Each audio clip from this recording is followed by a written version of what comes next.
ভোলার দক্ষিণ খাসের হাট গতকাল রাত আনুমানিক 11:30টার দিকে ভয়াবহ এক অগ্নিকাণ্ডে প্রায় 14টির উপরে দোকান পুড়ে মিনিশে একেবারে ছাই। আপনার কয়টা দোকান ছিল? যে আমার 3টা দোকান ছিল। আপনার কি কি দোকান ছিল? যে আমার 2টা ছিল, কসমেটিক জুতার দোকান আর একটা হার্ডওয়্যার দোকান। আনুমানিক বলতে গেলে তো হয়তো একটু কম হবে, নাহলে বেশি হবে। না, আনুমানিক 3টা দোকানে প্রায় 1 কোটি টাকার মতো টাকার উপরে জি ইনভেস্ট ছিল। আমার একটা দোকান যে কসমেটিক্সের যে দোকানটা ছিল, ওই দোকানটা তাও একদম পুরো মানে ছাই হয়ে গেছে। সেখান থেকে আমি কিছুই বের করতে পারিনি। ঋণ ছিলাম প্রায় 40 থেকে 50 লাখ টাকা, আমি এরকম হবে আনুমানিক, এরকম হবে আর কি। ফায়ার সার্ভিস খবর পাইছে, ফায়ার সার্ভিস যদিও একটু লেট করছে, তারা তো যথাসাধ্য অবশ্যই চেষ্টা করছে। অনেক মালামাল ছিল, সেগুলো যেগুলো পুড়ে গিয়েছে, কিছু হয়তো তারা এখান থেকে খুঁড়ে খুঁড়ে কয়লার নিচ থেকে এখানে রেখেছে। এখন অবধি আমরা দেখতে পাচ্ছি যে এখনো আগুন জ্বলতেছে।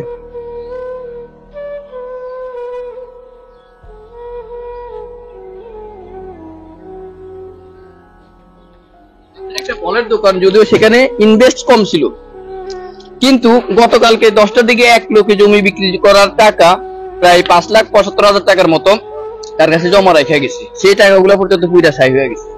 এখন যদি আমি বলি যে না, ওখানে তার ইনভেস্ট ছিল 2 লাখ টাকা, তাহলে তো হইলো না। তার ওই ক্যাশটাকে কারো জমা টাকা, এরকম আরো অনেকের টাকা জমা ছিল, জানি না ওটুকু, মানে যতটুকু জানছি আর কি। আর দোকানের মালামাল, তার দোকানে ভরপুর মালামাল ফল ছিল। অনেকে কি বাসা সেটের দোকানে টাকা রাখা নিরাপদ মনে করতো? হ্যাঁ, ওই উনার এই সমস্যাটা ছিল ভাই। উনার যে কথা বলছেন, উনার এই সমস্যাটা ছিল। আমাদের এলাকাতে মানে প্রায় পর অনেকগুলা অনেকগুলা ঘর লুট হয়েছে। এটা নেই, এই জন্য অনেকে বাসা রাখতেও ভয় লাগে। এক আত্মীয় তার কাছে 5 লক্ষ টাকার মতো রেখে গেছেন, সেই টাকাগুলো একেবারে নগদ হ্যান্ড ক্যাশ পুড়ে চাই। তো অনেকে হয়তো যে বাসায় টাকা রাখা নিরাপদ মনে করেন না, তার জন্য অনেকে দোকানে রাখেন, দোকানে বাসার সাইতে সেফ মনে করেন। এর আগেও কিন্তু স্টক করছে, উনি স্টক করছে, মানে আমরা যতটুকু জানি উনি খুব ভালো আকার একটা ঋণগ্রস্ত আছে, কথা বুঝছেন। এই কারণে উনি প্রায় 2বার স্টক করছে। উনার ব্যবসা বাণিজ্য খুব ভালো ছিল, বাজারের ভিতরে খুব ভালো, 1 নাম্বার 1-এ ছিল আলহামদুলিল্লাহ। উনি দোকানে মালও প্রায় 60 থেকে 70 লক্ষ টাকা মাল ছিল। উনি প্রায় 30 থেকে 40 লক্ষ টাকা একটা ঋণই আছে, এটা আমরা বলি আর কি, কিন্তু উনার মুখে হয়তো আরো বেশি হতে পারে। এই আনুমানিক একটা ধারণা দিয়েছে। তাতে উনি এখানে যখন আসছে, উনি তো উনার দোকানে কিছু করতে পারেনি, উনি নিজে স্টক করে এখন হাসপাতালে ভর্তি আছে। প্রিয় দর্শক, আমরা এখন যেখানে দাঁড়িয়ে আছি, এটা হচ্ছে সানজিদা গার্মেন্টস। এটা খাসেরহাট বাজারের সবচেয়ে বড় একটা দোকান ছিল। এখানে আনুমানিক কত টাকার?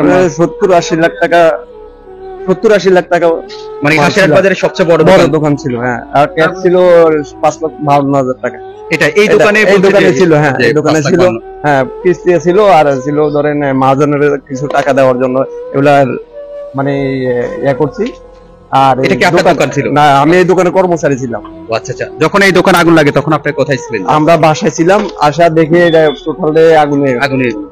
আমরা আগুন লাগার শোনার সাথে সাথে আসা দেখি ওই মেম্বার সময়তে শাটার খুলছে, খুললে দেখি যে এটার ভিতরে আগুন সূত্রপাত হয়ে তাদাম পুড়ে ছাই হয়ে গেছে। মানুষ ঢুকার মতন পরিবেশ হয় না এটার ভিতরে। তারপরে আইসা দেখি তো তাদাম সব ছাই হয়ে গেছে, একদম ছাই। এই যে সমস্ত এগুলো আসলো বড়, এখানে এটা হলো গোডাউন ছিল। এই গোডাউনে এটা ছিল গোডাউন, অর্ধেক পরিমাণ গোডাউন ছিল। এই গোডাউনের সমস্ত পুরো ছাই হয়ে গেছে, কথা বুঝছে। জি জি জি, সবচেয়ে বড় একটা দোকান ছিল এই জায়গায়, সবচেয়ে বড় দোকান ছিল। এটা ছিল গোডাউন, ওই মানে অর্ধেক থেকে গোডাউন। হ্যাঁ জি জি, এগুলা সব কাপড় চোপড়।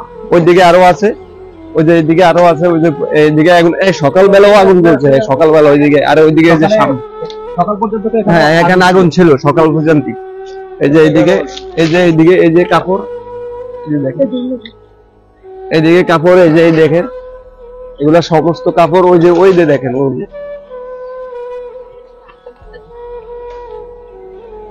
সবচাইতে মানে বড় দোকান ছিল। এই যে কাপড় গুলা সমস্ত পুরা একদম কয়লা হয়ে গেছে, একদম একটা সুতার মাল নেওয়ার মতন পরিবেশ হয়নি এখান থেকে। জি দর্শক, আমাদের ভোলার দক্ষিণ খাসিরহাটে যেখানে আগুন লেগে প্রায় 14টার উপরে দোকান পুড়ে একেবারে ছাই। তো এটা খাসিরহাট বাজারে সবাই বলতেছে সবচেয়ে বড় একটা গার্মেন্টস ছিল, এটার নাম হচ্ছে সানজিদা গার্মেন্টস। আর এই গার্মেন্টসে প্রায় 80 থেকে 90 লক্ষ টাকার মালামাল ছিল, এবং হ্যান্ড ক্যাশ ছিল তাদের 5 লক্ষ টাকার উপরে। সেই দোকানের উনি কর্মচারী ছিল। আপনার মহাজন কোথায়? আমার মহাজন হাসপাতাল আছে। উনি বেহুশ বেহুশ বেহুশ দেখেন একটা মানুষ গতকালকে তিনি এই টাইমে মোটামুটি দোকানদারি করতেছেন আপনারা, আজকে এই টাইমে সেই লোক যিনি এই দোকানের মহাজন ছিলেন তিনি এখন আছেন হাসপাতালে। কারণ একটা মানুষ যদি ইনস্ট্যান্ট তার একেবারে 70 থেকে 80-90 লক্ষ টাকা হ্যান্ড ক্যাশ 5 থেকে 6 লক্ষ টাকার মতো একেবারে পরিচয় হয়, তখন তো সেই মানুষটা সুস্থ থাকার কোনো পরিবেশ নেই। আমরা ইতিমধ্যে এখানে অনেক দোকানদারের কাছ থেকে জানতে পেরেছি যে তারা যে অনেকে ঋণগ্রস্ত আছেন। তো আমরা দেখেছি যে যখন ঢাকার বঙ্গবাজারে, গুলিস্তানের বঙ্গবাজারে আগুন লেগে অসংখ্য দোকান পড়ে গিয়েছে, তখন প্রবাসী ভাইয়েরা বিভিন্ন জায়গা থেকে অনেক অনুদান দিয়েছেন। তো আপনারা যদি মোটামুটি এখানে যারা ক্ষতিগ্রস্ত হয়েছে তাদেরকে একটু আর্থিক সহযোগিতা করেন, হয়তো তারা অনেক উপকৃত হবে, অনেকে পরিবার পরিজন নিয়ে ভালোভাবে জীবিকা নির্ভর করতে পারবে। আমরা বিকালবেলা দোকান করে রাতে 8-9 দিন দোকান করে 10টা 10:30টার দিকে বাসায় গেছি। বাসায় ভাত খেয়ে ঘুমাইছি 11টা 11:30 দিকে আমার কাছে ফোন দিয়েছি যে আমি পেতে পারিনি, ঘুমাইছি পেতে পারিনি। পরে আমার পাশে ঘর আছে, সেই কাছে ফোন দিয়েছি, ফোন দিয়ে আমার পরে আসিয়ে আই দেখতে ফিরে আসো। আমার প্রায় 20-30 লক্ষ টাকা মাল ছিল। 20 থেকে 30 লক্ষ টাকার মালামাল। দর্শক, আমরা স্ক্রিনে যে মুরব্বীর সাথে কথা বলছি যে ওনার এটা ছিল মুদি দোকান। জি, তখন বাসায় ছিলাম, নস্যপ্রহরীরা যখন আমাকে ফোন দেওয়া হয় তখন আমি দৌড়িয়ে মোটরসাইকেল দিয়ে বাসা থেকে আসি। আসার পরে দেখি আমার সারা জীবনের স্বপ্ন যা ছিল, সম্বল বলতে আমার 14 বছরের দোকানে, 14 বছর ব্যবসায়ী জীবনে যা ছিল আমার সকল সম্পদ পুরে আমার চোখের সামনে শেষ হয়ে গেল।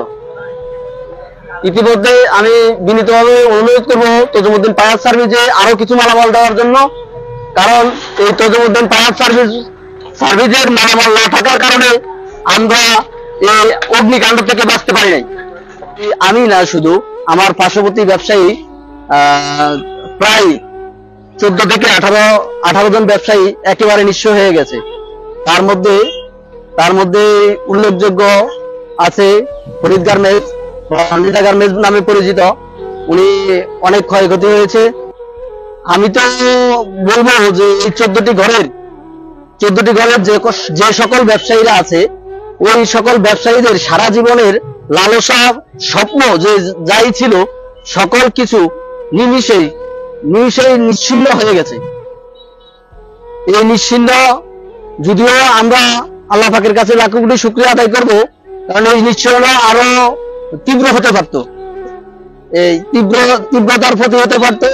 ফায়ার সার্ভিসের দেরকে অসংখ্য ধন্যবাদ জানাই যে ফায়ার সার্ভিসের অসংখ্য চেষ্টার মাধ্যমে লালমোহন এবং বুরহানুদ্দিনের ফায়ার সার্ভিস যে পরিমাণ কাজ করেছে তাদেরকে অসংখ্য ধন্যবাদ দেই। গতকালকে যারা একটা দোকানের মালিক ছিল, বাট আজকে তারা নিঃস্ব অনেকে।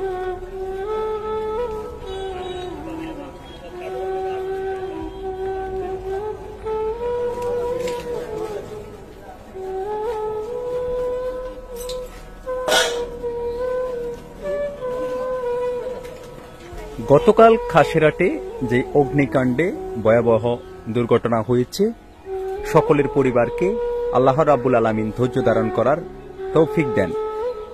আর এছাড়া আমাদের বিশেষ করে আর কিছু বলার নেই। আল্লাহ যে সময় যেটা করেন বন্দার ভালো এবং মঙ্গলের জন্যই করেন।